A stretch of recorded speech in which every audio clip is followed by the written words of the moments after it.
Il y a des soirs où le football ne surprend pas. Il confirme. Et ce Maroc-Zambie fait partie de cela, parce qu'il n'y a pas eu de miracle, parce qu'il n'y a pas eu de génie soudain, parce qu'il n'y a pas eu de hasard. Il y a juste eu une chose simple, presque banale, presque évidente, mettre les joueurs à leur poste. Et quand on fait enfin ce que le football réclame, le football rend. Quand tu fais jouer Ziyech ou Sibéry à 100% à son poste, lui qui est l'un des Marocains les plus en forme en ce début de saison. Quand tu titularises Abd, l'ailier marocain le plus décisif depuis le début de la saison, à gauche, là où il est fait pour briller. Quand tu construis une équipe cohérente, lisible, logique, tout va mieux.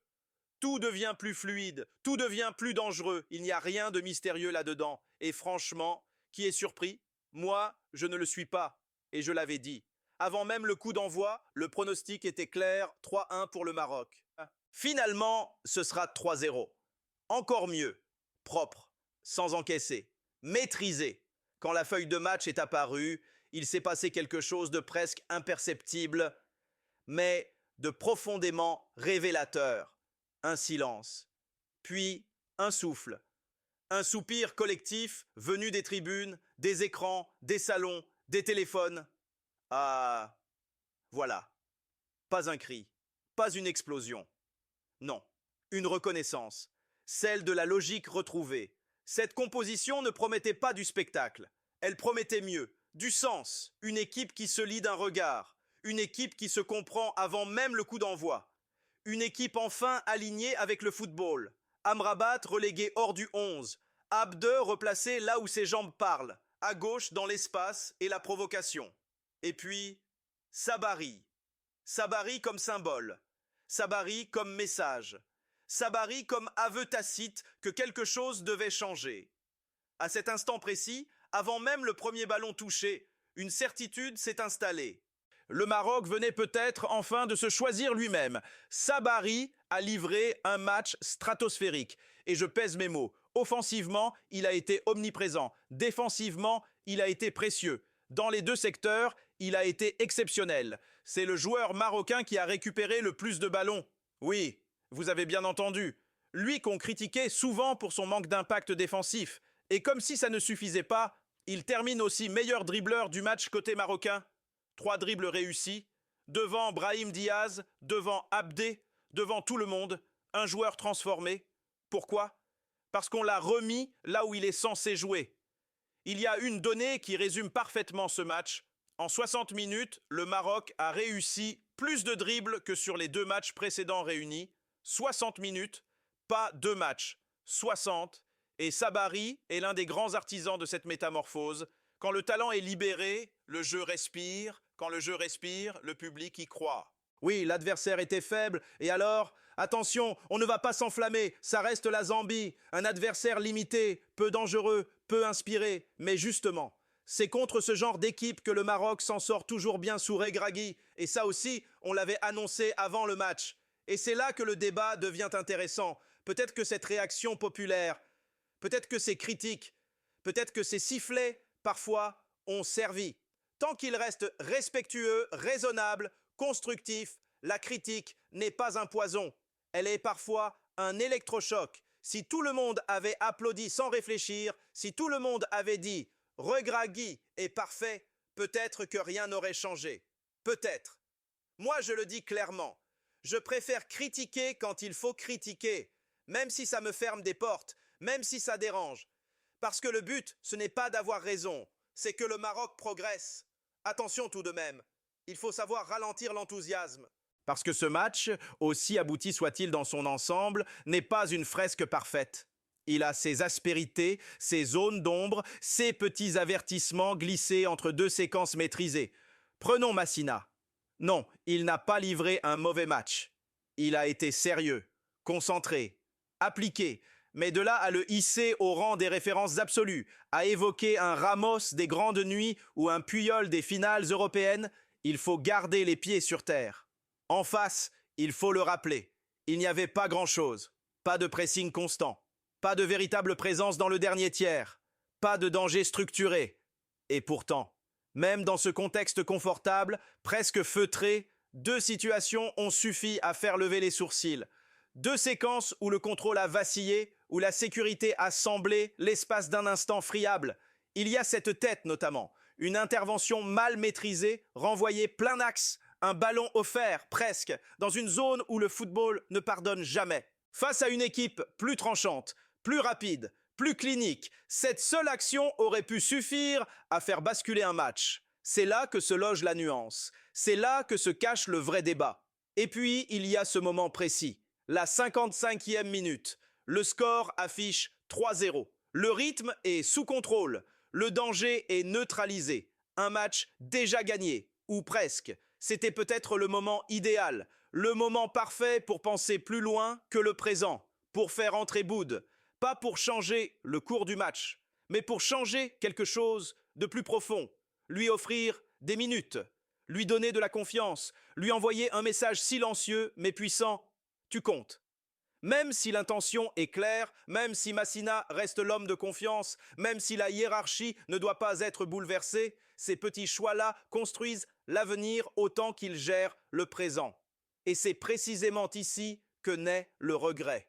Pas un reproche violent, pas une critique acerbe, non, un regret calme, lucide. Celui de se dire que parfois dans les matchs déjà maîtrisés, les détails oubliés aujourd'hui deviennent les manques de demain. Et c'est justement là, dans ces petites zones de nuances et de regrets, que surgit le contraste. Parce qu'à côté de ces détails encore perfectibles, une évidence s'impose, nette, limpide, impossible à ignorer. Brahim Diaz. Lui, au contraire, avance, il progresse, il s'installe. Match après match, on le voit prendre de la place. Pas seulement sur la feuille de stats, mais dans le jeu, dans le tempo, dans la manière dont le Maroc respire quand il touche le ballon. 3 rencontres, 3 buts, une régularité qui n'est pas un hasard mais un signal. Le signal d'un joueur qui a enfin compris le contexte, les exigences, la pression, et qui a décidé de ne plus les subir mais de les dominer. Il entre enfin pleinement dans cette compétition, plus en observateur, plus en promesse, en acteur central. Et tout devient plus clair quand le cadre autour de lui est juste. Quand à gauche, un ailier capable d'attirer 2 défenseurs, de provoquer, de fixer, libère des espaces. Quand derrière lui, un latéral ose se projeter, crée du surnombre, impose des choix à l'adversaire. Alors Brahim respire. Alors Brahim voit. Alors Brahim frappe. Les contrôles sont plus propres, les prises de décision plus rapides, les appels plus tranchants, le jeu se simplifie. Et quand le jeu se simplifie, il devient inévitablement plus dangereux. Parce que dans ces conditions, Brahim Diaz n'a plus besoin de forcer, il n'a plus besoin de porter seul. Il fait ce qu'il sait faire de mieux, punir. Et dans cette mécanique qui commence enfin à tourner rond, il y a un autre nom qui s'impose presque naturellement. Un nom que l'on n'aurait peut-être jamais dû sortir du cadre. Abde. Abde a été décisif, encore. Comme une réponse simple, presque silencieuse, à toutes les interrogations accumulées. Une passe décisive lumineuse, parfaitement dosée pour En-Nesyri ou El Kaabi. Un geste juste, un choix rapide, un ballon qui ne cherche pas l'exploit, mais l'efficacité. Rare, parce que ce type de justesse n'est pas toujours reconnu. Précieuse, parce qu'elle arrive au moment où le match bascule définitivement. Abde ne force rien. Il attire, il fixe. Il libère. Sa présence seule modifie l'équilibre adverse, étire les lignes, crée de l'air là où le jeu en manquait auparavant. Et dans cet espace retrouvé, le Maroc respire mieux, attaque mieux, frappe plus juste. Alors forcément, une question flotte, presque gênante. Une question que personne n'ose vraiment formuler à voix haute, mais que tout le monde pense. Pourquoi ne pas lui avoir fait confiance plus tôt ? Pourquoi avoir attendu si longtemps pour remettre l'évidence à sa place ? Il n'y aura peut-être jamais de réponse officielle. Seulement ce constat, froid et implacable, quand Abde joue à son poste, le Maroc gagne en clarté. Et cette question-là, qu'on le veuille ou non, restera suspendue. El Kaabi, c'est une contradiction vivante. Un joueur qui refuse les lignes droites, qui préfère les virages serrés, les extrêmes, les montagnes russes émotionnelles. Il peut rater l'immanquable. Ce genre d'occasion qui fait déjà lever le public, qui semble déjà compter, valider, ranger dans les statistiques avant de s'évanouir. Avec lui, rien n'est jamais garanti. Mais dans le même souffle, dans la même soirée, dans le même match, Il est capable de l'inimaginable, de ces gestes que l'on n'anticipe pas, de ces frappes qui défient la logique, l'équilibre, parfois même la gravité. Ce soir-là, El Kaabi n'a pas seulement marqué, il a figé le temps. Un ciseau venu d'ailleurs, un geste pur, instinctif, presque irréel. Le ballon quitte son pied et l'espace d'une fraction de seconde, tout s'arrête. Le stade, les bancs, les écrans, les respirations. Probablement le plus beau but de la compétition, peut-être même le deuxième, tant l'inspiration l'a traversé à plusieurs reprises. Ce n'était pas qu'un but, c'était un instant, un moment suspendu, gravé de ceux qui rappellent pourquoi, malgré tout, on continue de croire au football. Un dernier point d'alerte, une aille. Et pourtant, malgré ses passes décisives, malgré son influence directe sur les buts dans le jeu, Unai a inquiété. Beaucoup de pertes de balles, de la nonchalance, des dribbles subis dans des zones dangereuses. Hakimi lui-même a montré sa frustration. Il va falloir entrer vraiment dans la compétition. Hakimi, rien que son nom provoque déjà quelque chose. Son retour fait du bien. Au cœur d'abord, à l'âme collective ensuite. Humainement, émotionnellement, c'est une image forte. Le voir à nouveau sur le terrain, le voir courir, défendre, se projeter, rappelle ce que représente ce joueur pour cette équipe, pour ce pays. Mais derrière l'émotion, la crainte ne disparaît jamais vraiment.